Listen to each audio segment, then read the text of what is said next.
Oggi appunto siamo qua nel territorio del comune di Vidor per fare questa prova sul campo nell'abbattimento di queste piante.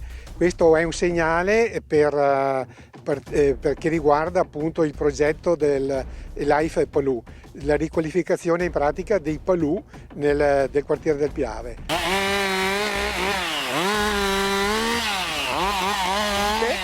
Il comune di Sernaglia è il comune capofila in questo progetto che coinvolge 4 comuni partner: Moriago, Vidor e Farra. Questa azione è un'azione che porta a un obiettivo che il progetto LIFE si prefigge: la riqualificazione dei prati chiusi, un'area che è molto importante nel nostro territorio. 55 anni fa c'era solo la differenza che i boschi erano pulitissimi, perché la stramaglia serviva nella stalla sotto come letamaio. La legna non faceva ora venire su quella piccola, perché allora c'era i forni a legna, uno per contrada sui paesi che se lo prestavano uno con l'altro. Dunque la legna piccola serviva tutto per i forni, e quella secca che cade giù, che adesso si vede cadere, non faceva ora cadere giù, perché come era caduta giù era già portata via, perché c'erano famiglie che avevano il bosco e potevano andare a tagliare, e c'erano famiglie che non avevano niente, e allora si viveva solo di riscaldamento a base di legna. Dunque tutti chiudevano un occhio perché era la legna caduta giù e secca, e così.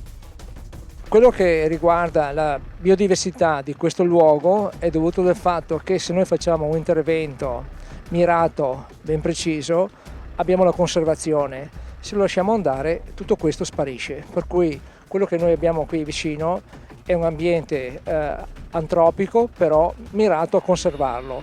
E con questi tagli, come dico, mirati, noi portiamo avanti la conservazione di questo bosco. È come un prato lasciato libero, si imboschisce e di lì non cresce più nulla.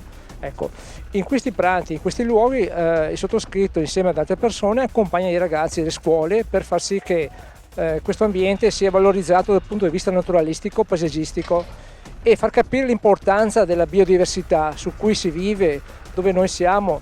E il Palù è una biodiversità assoluta, di una conservazione fatta dall'uomo fino dalla parte del Medioevo. Per cui qui c'è l'albero, la siepe, l'animale, troviamo i fiori. Per cui tutto questo è grazie al fatto che l'uomo, col suo piccolo intervento o medio intervento, lo mantiene.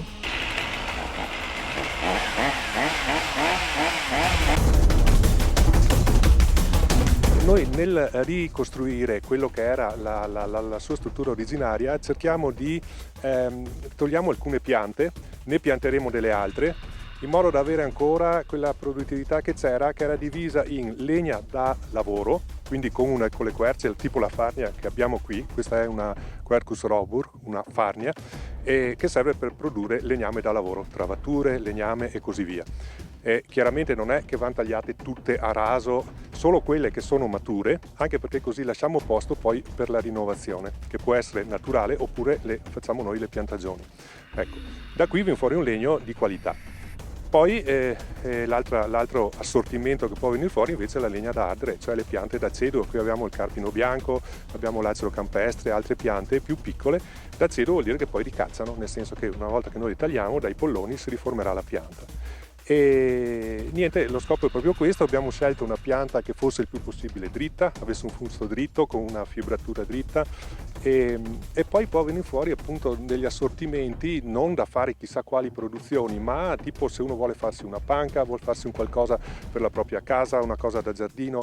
Queste è una produzione locale, è una filiera cortissima per i proprietari anche. E quello che poi anche era da consigliare è che i proprietari si associno tra loro, tipo una quindicina di persone, di proprietari, perché il singolo ha più spese che ricavo, no? In questo modo si ammortizzano le spese e possono venire fuori degli assortimenti che hanno veramente un grosso pregio, anche perché c'è proprio anche il valore culturale, la storia di come sono state fatte le bonifiche qui dai benedettini a suo tempo e che avevano formato proprio tutta la struttura di Palù.